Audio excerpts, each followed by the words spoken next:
قوربانی پیرۆزەوە گەرمترین پیرۆزبایی بە جەژنی قوربان پێشکەش بە مسلمانانی جیهان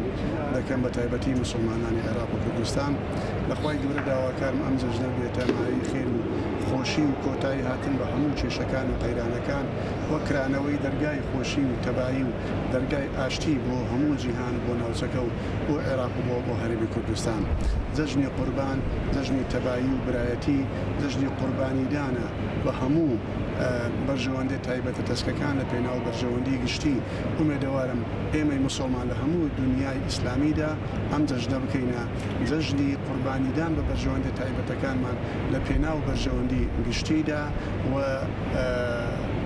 کللتوری تەبایی و ئاشتی و ڕێزدەگرتن و لێبوردەیی لە ناو هەموو خەڵکیدا بڵاو بکەینەوە دووبارە جەژنی قوربان پیرۆز بێ لە هەموو لایەک ئینشاءالله بەم جەژنە دەرگای خێر و خۆشیمان بۆ دەکرێتەوە.